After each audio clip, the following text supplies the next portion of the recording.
Hello friends मु Sarat welcome to my channel.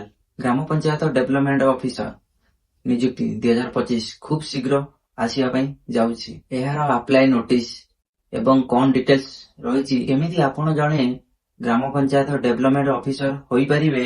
ग्राम panchayat development officer रो काम कोन रहिताए, एज लिमिट कोन रहिबो, सिलेक्शन प्रोसेस कोन रहिबो, आज मु एहार फुल डिटेल्स आपण मानक पाखकू नेकी आसीछि। तेणु वीडियो टू स्किप न करी शेष जाए निश्चय देखंतु।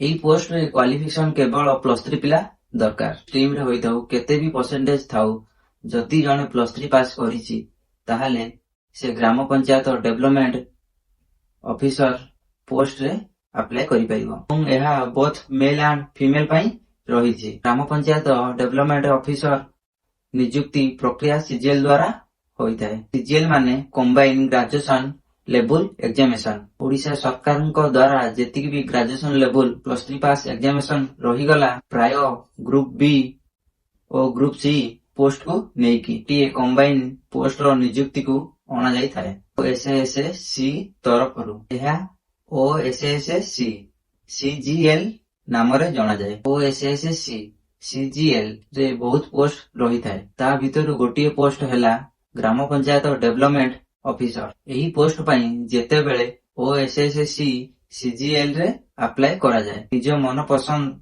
कोनोसी भी पोस्ट पई प्रेफरेंस दिया जाए। ग्राम पंचायत डेवलपमेंट ऑफिसर पोस्ट टी ओएसएससी सीजीएल भीतर ही आसे। सीजीएल टी डिसेंबर सुधा बाहरिवार बहुत अधिका चांस रहिछि। माने ग्राम पंचायत डेवलपमेंट ऑफिसर बा ईपीडीओ हेबा पई चाहुचंती सेमाने ओएसएससी सीजीएल रे अप्लाई करिवाकू पड़िबो। तापरे जहा सिलेक्शन प्रोसेस रहिछि मु डिटेल्स रे आपण माननकू जणैबी। 15+ वैकेंसी रहिबो। एक्सप्रेशन रहिछि। एहा बोथ ग्रुप बी एवं ग्रुप सी मिसी के आसीबो। ता भितरु किछि पोस्ट ग्राम पंचायत डेवलपमेंट ऑफिसर पई रहिदिबो, ताकि वैकेंसी नोटिस आसिले जणा पड़िबो। अप्लाई डेट केबे ठारू आरंभ होबो, ओएसएससी सीजीएल रो वैकेंसी केते रहिबो, केउ पोस्ट पई केतोटी वैकेंसी रहिबो ताहा मध्य डिटेल्स नोटिस आसी साला परे जणाइबी। सैलरी रहिताए लेवल 9 रे 35,400 रु 1,12,400 पर्यंत। 35,400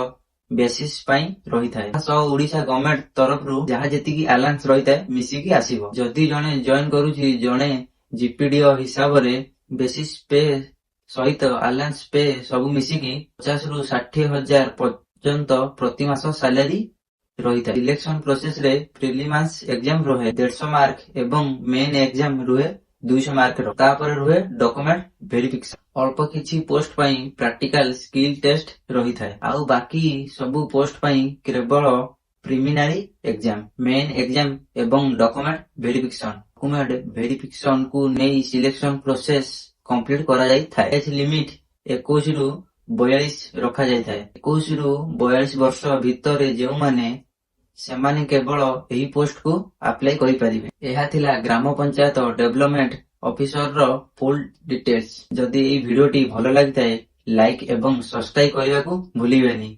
थैंक यू।